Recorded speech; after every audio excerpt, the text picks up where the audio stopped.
In this video, I'm going to show you how to make dimension text bigger in AutoCAD.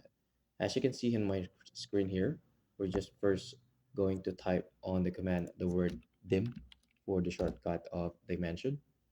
And from there, we're just going to click the corner and the other corner of the object. And you can see here we just have a small dimension. So all you need to do is to double click on that, and then after double clicking on it, it will load and type.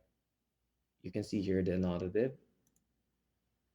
We can just edit it and input a value. Like for example, I'm just going to type here 1.0, click the enter, and there you have it. We have a big text dimension.